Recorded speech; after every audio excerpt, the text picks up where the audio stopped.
Kalau Mas Adi, kalau tadi Mas Har menyinggung soal inkonsistensi dan juga ada yang miskomunikasinya. Kalau Anda, apa yang Anda baca dari pernyataan yang berbeda antara Dasko dan juga Bahlil? Ya, saya kira pertama ini soal sosialisasi yang perlu disampaikan ke rakyat ya. Karena saya kira memang kalau kita melihat kecenderungan rata-rata secara umum, memang Prabowo Subianto itu kan ingin melakukan efisiensi di semua sektor, bukan hanya kementerian, tapi semua pihak memang sebisa mungkin bisa memberikan insentif kepada tambahan APBN.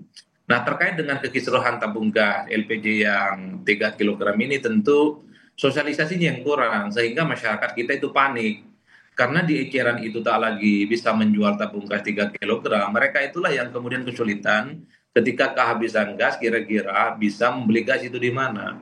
Itulah yang kemudian menyebabkan antrian panjang di mana-mana. Dan bahkan di Tangerang Selatan ada seorang lansia yang kemudian harus menghembuskan napas meninggal dunia kelelahan hanya gara-gara antri terkait dengan tabung gas 3 kilogram. Andai sosialisasinya itu dilakukan 1 Februari misalnya semacam uji materi dan nanti implementasinya itu di awal Maret, mungkin masyarakat itu akan melakukan penyesuaian.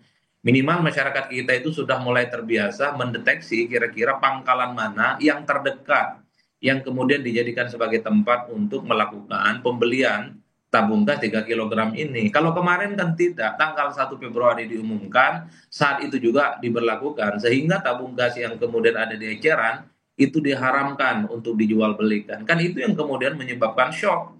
Tukang warteg shock, kemudian tukang bakso juga shock, tukang cireng juga shock, pedagang-pedagang gorengan juga shock. Mereka ngeluh, bahkan kita bisa membaca di berbagai berita media online. Ada satu warga yang misalnya dari Bogor sampai ke Tangerang tuh cari tabung gas 3 kilogram. Ada warga yang dari Kabupaten Tangerang sampai ke Lebak hanya sekedar misalnya mencari tabung gas 3 kilogram.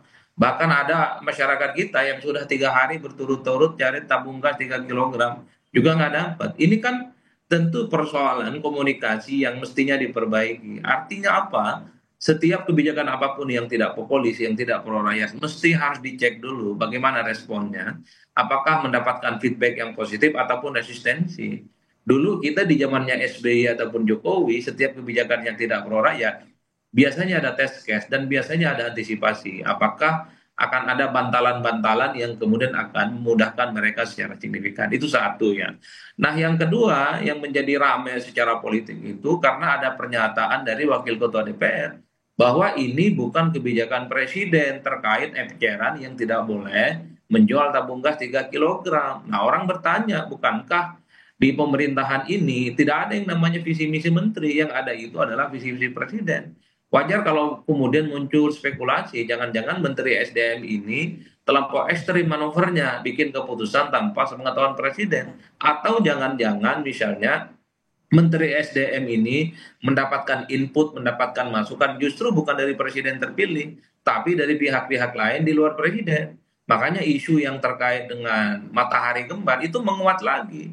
Karena ini menegaskan betapa memang kebijakan terkait eceran yang tak boleh menjual tabung gas 3 kilogram itu bukan dari presiden, tapi ya berasal dari menteri. Tapi pertanyaannya adalah, apakah seorang menteri itu dia berdiri sendiri dalam membuat keputusan ataupun tidak? Hmm. Ini adalah hal-hal yang menurut saya menjadi signifikan belakangan ini, menjadi diskusi politik yang cukup sensitif. Nah, yang ketiga, apa betul biang kerok terkait dengan tabung gas 3 kilogram itu ada di pengecer? Saya kebetulan pelaku usaha, saya punya warung kelontong Madura.